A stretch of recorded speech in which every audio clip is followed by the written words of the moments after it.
welcome back to this channel. Today we are again with advanced English learners.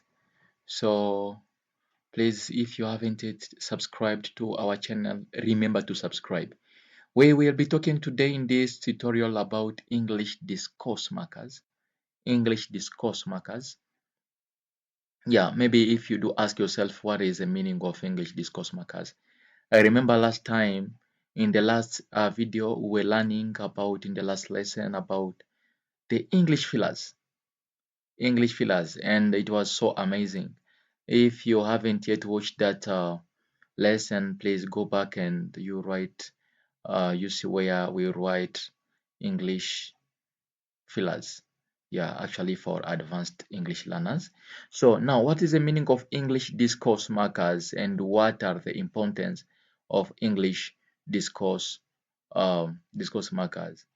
Actually, discourse markers, they are words or phrases that organize speech or writing and guide the listener. I repeat, they also guide the listener or the reader through what you are saying. Actually, they don't usually change the basic meaning of a sentence, but they show how ideas are connected. These are discourse markers. They show how ideas are connected. So we have like some common examples like well, so now, um, therefore, as a result, cause and the result, first, then finally, so and so on. The importance of these discourse markers, number one, they organize communication because they act like signposts. They help you to structure your ideas so your listener or reader can follow easily. For example, you are talking, you are sharing your ideas with somebody, and then you start like, first we plan, then we act, finally we evaluate or evaluate. So now, without these discourse markers like first, then, finally, yeah, your speech can feel disorganized or confusing. So the second importance is they show relationships between ideas. They clearly indicate whether you are adding information and also whether contrasting, but or however, giving reasons, because since, showing results, so therefore, and so on. So this makes your message clearer and even more logical. The third importance of these discourse markers, they improve fluency and coherence. Because when you use discourse markers, they make your speech sound smoother and more connected, especially in conversations, presentations, and writing. Number four importance. These discourse markers, they guide the listener. So they help your audience to understand your intention. Like actually, you remember when we talked about English fillers, so you're going to understand when you say actually, we say that it means you are correcting something, you are checking, yes, shared understanding, or yeah, when you say, you understand what we explained when talking about English fillers. So you assume that the person knows what you're talking about, understands the situation. For anyway, changing or ending a topic. So now the last importance of these discourse markers, they make communication more natural because native speakers use discourse markers frequently. So now, when you use them appropriately, it helps you sound more natural and confident. Maybe a little difference from fillers. This is just a quick clarification. Fillers, they are like, so mainly they help you to get time to think. But discourse markers, like they are like, however, so well, they organize meaning and flow. So without much ado, already we have our first English discourse marker here, which is first of all, first of all, first of all, you use this discourse marker to introduce the very first or most important point in a list. We have our two examples in this tutorial. We'll be having two examples. First of all, we need to check if everyone is here.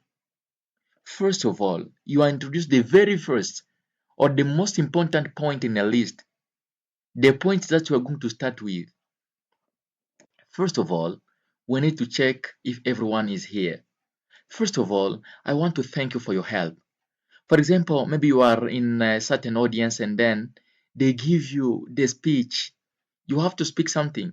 So now, before you start your speech, or maybe as you are starting, you are just still at the beginning of your speech, you can use this discourse.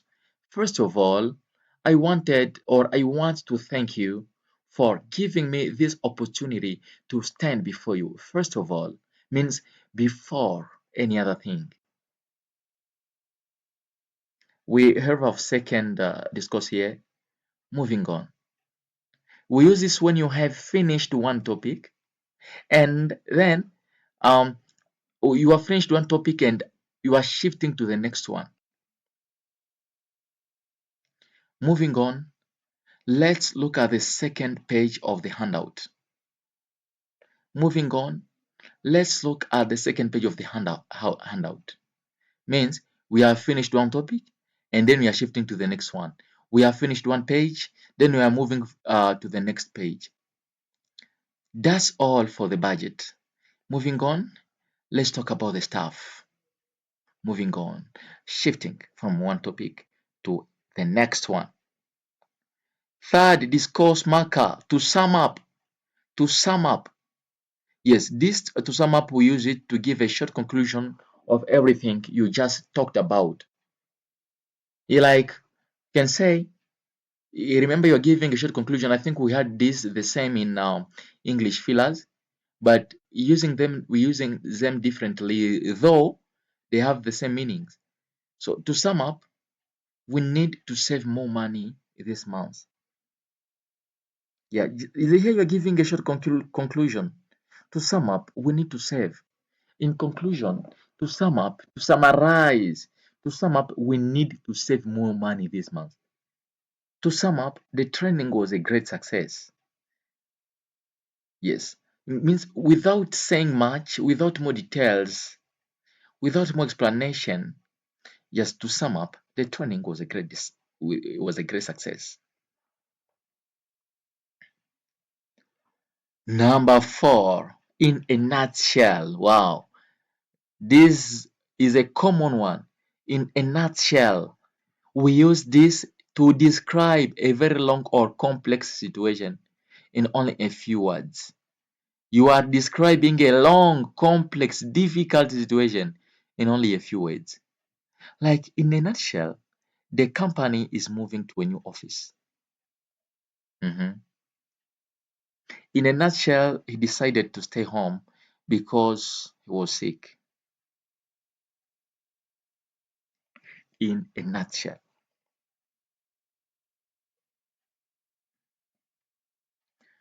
Number 5, last but not least. Last but not least. This is used also to introduce the final item.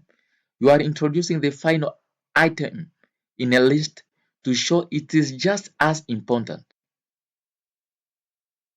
And last but not least, remember to lock the door when you leave. To introduce the final item in a list to show it is just as important means it is also important.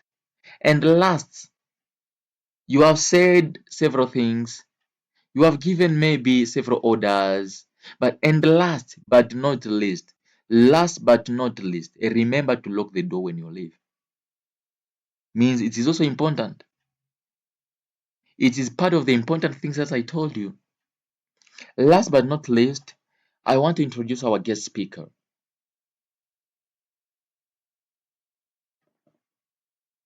Well, 6 in addition. This is a more formal way to add another related point to what you are saying. You have a lot of point and then to add one more point, you say in addition. The house is very big. In addition, it has a beautiful garden. So more to that, that's the meaning of in addition. Yes. Zaidi ya hiyo. So in addition, it has a beautiful garden. She's a talented writer. And or without even putting and, in addition, she's a great photographer. Means she can do the two, this one guy or this same guy. She's a talented writer. In addition, she's a great photographer. 7, mind you, we saw it again in fillers and it comes back here in English fillers. We use this to add information that contrasts with or limits what you just said. The food was expensive. Mind you, it was the best meal I've ever had. He's very quiet. Mind you, he's very funny once you get to know him. You are adding information that contrasts. You know the meaning of to contrast. When you say to contrast, just like to oppose. That contrasts with or limit what you just said. On the other hand, this is also the most common word or discourse. On the other hand, on the other hand, on the other hand. This is used to present a different, often opposite point of view. A different, often opposite or opposite point of view. Walking is healthy, it is an example. On the other hand, taking a car is much faster. I love city life. On the other hand, the countryside is so peaceful. Number 9, having said that. We use this discourse to show that despite what you just said, there is another fact to consider. Despite what you just said, there is another fact to consider. Having said that, the phone is very expensive. Having said that, the camera is amazing. I don't like cold weather. Having said that, I love skiing. You show, despite what you just said, there is another factor to consider.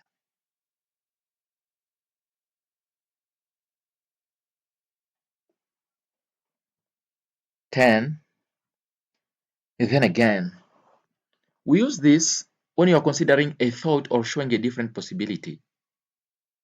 We could eat at home, then again, it might be nice to go out. Then again, I thought he was mean, then again, maybe he was just having a bad day. Then again, you are considering a thought or showing a different possibility. Alternatively, or alternatively. This is used to suggest a different choice or a plan B. We can take the bus. Alternatively, we could just walk there. You can pay with cash. Alternatively, we can accept mobile money. Another choice, another option, another plan B. Alternatively. 12, for instance. This is a common way of saying, for example, this is very common. I love fruit, for instance. I eat an apple every morning. Computers are useful, for instance. You can use them for work, for example. So it is a common way of saying, for example, computers are useful. For instance, you can use them for work. 13 is in another words. This also is used to say the same thing again using simpler or different words. He is a vegetarian. In other words, he doesn't eat meat. Yes, for example, your listener doesn't know the meaning of a vegetarian or doesn't understand the meaning of the first word that you used. So you say in another words. So to explain yourself more, to make the point clear. So in another words, or in other words, he doesn't eat meat. The class is full. In other words, we cannot accept more students. In other words. To put it simply, we use this when we are explaining a difficult concept in an easy way. To put it simply, a battery stores electricity for later use. Or to put it simply, if you don't sleep, you will feel tired. We say this is a way of explaining a difficult concept in an easy way. That is to say, this is also a discourse. That is to say, we use this to give more specific details about a general statement. The offer is for a limited time. The offer is for a limited time. So that is to say, you are giving more specific details about a general statement. The offer is for a limited time. That is to say, it ends tomorrow. Remember, it is for a limited time. He is very busy. That is to say, he has no free time until Sunday. You are giving you give more specific details about a general statement. Notably, we use this to point out something that is especially important to orphans. Many countries, notably Uganda, are famous for hospitality. You point out something that is especially important to orphans. The student improved quickly, notably in his speaking skills. I don't know if we can use this notably as no, not even specifically, notably. Yeah. So the students improved quickly, notably in his speaking skills. Just this is one of the way the student has improved, or one of the areas in which he has improved. Therefore, therefore, therefore, this is a formal way to show that the next statement is a result of the previous one. To show that the next statement is a result of the previous one. He studied very hard, therefore he passed the exam easily. Means he passed the exam easily because he studied very hard. The bridge is broken, therefore we cannot cross the river today. So also here you are giving the reason. No, actually this shows the result. But if we invert the sentence, it will not show again the result, but it will show as the reason. Wow. The bridge is broken, therefore we cannot cross the river. Or we cannot cross the river today because the bridge is broken. You see, when we invert the sentence, the here therefore we replace it by because. But when the sentence is like this, is like this, not inverted, the bridge is broken, therefore it shows now the result. Consequently, we use also it to show a direct effect or negative result of an action. Consequently, to show a negative result, not a positive, negative of an action. I forgot my umbrella. Consequently, I got wet in the rain. It is a negative result. He was late for the meeting. Consequently, he missed the announcement.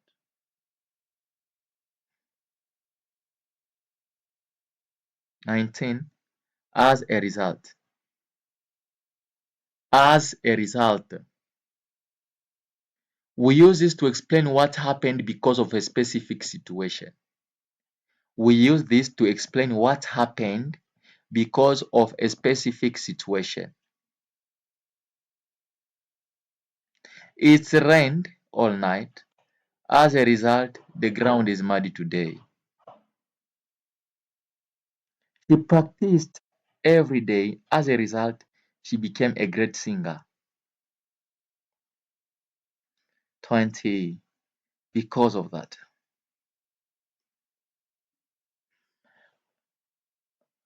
A simple conversational way to link a cause to its effect. I lost my keys, so because of that, I had to wait outside. Means because of losing the keys, he was very sick. Because of that, he missed the lesson.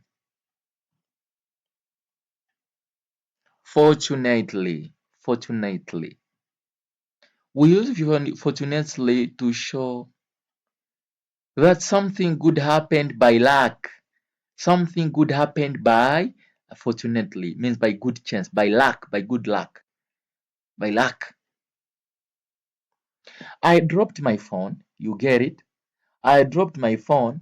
Fortunately, the screen didn't break. Niliangusha simu yangu, mais heureusement. I dropped my phone. Fortunately, the screen didn't break. The last example, fortunately, I found my wallet before I left the shop. Admittedly, admittedly, repeat again. Yes, repeat again. Admittedly, admittedly. Right. We use this when you are confessing that a certain point is true. We use this when you are confessing that a certain point is true. Admittedly, it's just like you admit. Admittedly, I didn't spend enough time studying this week. You confess that this a certain point is true. The house is old. Admittedly, it needs repairs. Presumably, presumably, we use it when you are making a guess based on the evidence you see. His car is gone. His car is gone. Presumably, he has already left for work. You are guessing based on the evidence. The evidence is what? The evidence is the car is not there. The car is gone. Presumably, he has already left for work. Presumably, the party will be fun since so many people are going. So you just assume that the party will be fun. Why? Because you are seeing a lot of people. So we use presumably when you are making a guess based on the evidence you see. His car is gone. Presumably, he has already left for work. Undoubted, undoubtedly, undoubtedly, doubt, undoubtedly. We also use this when you are 100% sure that something is true without doubt. That's what we call undoubtedly. You have no doubt. Undoubtedly, she is the best student in the class. Means you are 100% sure that this is true. This is undoubtedly the best coffee in the city. You have no doubt about it. 25, surprisingly. We use this surprisingly to introduce a fact that was unexpected. The fact that was unexpected, that we didn't expect. Surprisingly, the cat and the dog are actually best friends. It is a fact that we didn't expect. Surprisingly, the cat and the dog are actually best friends. He's 90, but surprisingly, he still goes for a run every day. You are surprised to see a person who is 90 going for a run every day. You are surprised. 26. Ideally. Ideally. So this is used to describe the perfect situation, even if difficult. Ideally, we should finish all our work by Friday afternoon. Ideally, everyone would have access to clean water. You describe the perfect situation, even if difficult.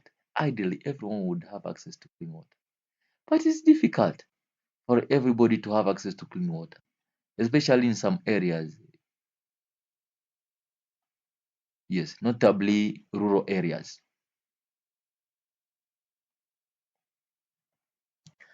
Apparently, we use apparently while sharing information you had, but you are not 100% sure yourself. In French, what they call apparemment. Apparently, the new shopping mall is opening next week. Apparently, he is moving to another town. Apparently, Apparently, what he's saying is true. You are not sure. 28.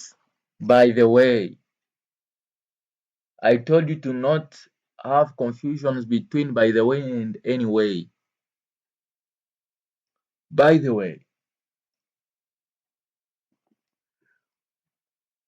this by the way, we use it to introduce a completely new and related topic.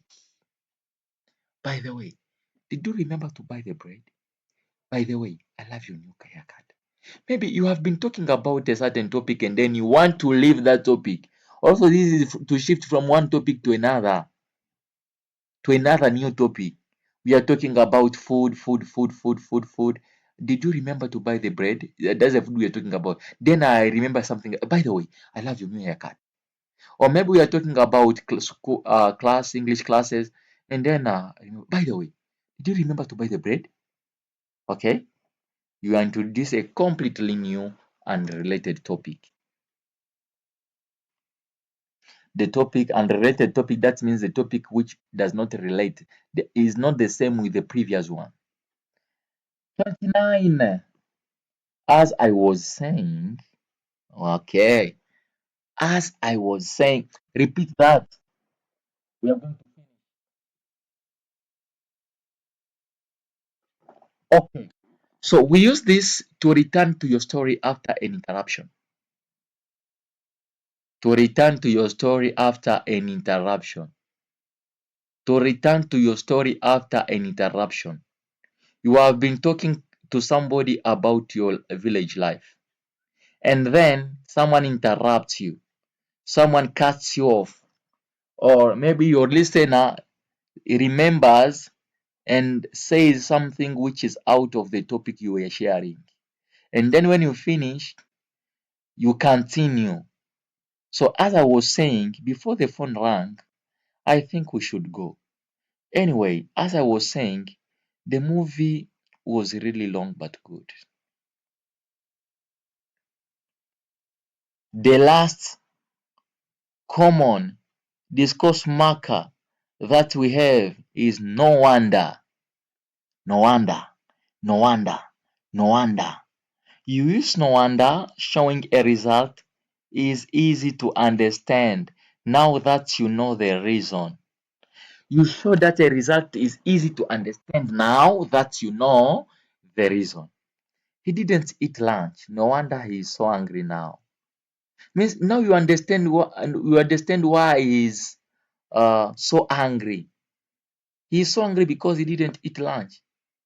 He didn't eat lunch. No wonder he's so angry now. This is a common discourse. She lived in London for 10 years. No wonder her English is perfect. So now you understand, because we say it showing a result is easy to understand now that you know the reason. Now, because you know the reason. She lived in London for 10 years. No wonder her English is perfect. Someone tells you, you meet, for example, in Uganda, and then he tells you, he's speaking to you, he's talking to you, and you hear that actually his English is so perfect. And when you ask him where he is from or what is his nationality, he tells you, for example, that he is a Congolese. And remember, in Congo, they don't speak English, they speak French, Swahili, and other languages, Lingala, and many other languages. But after you come to learn that she lived in London for 10 years, then your conclusion will be like, she lived in London for 10 years, no wonder her English is perfect. Now you understand now the reason. So thank you so much to watch this lesson. Please, if you have a question, you ask it in the comment section. And don't forget to subscribe. Remember to subscribe. Remember to subscribe. And please, if this lesson has helped you, you just write something in the comment section. You just say thank you for this lesson if it helped you. If it helped you. And if maybe it didn't help you, but you have a lesson in your mind that you would like us to talk about next time, please propose it. Suggest it in the comment section. Suggest it. Which topic do you want us to talk about next? Thank you so much and bye. See you soon.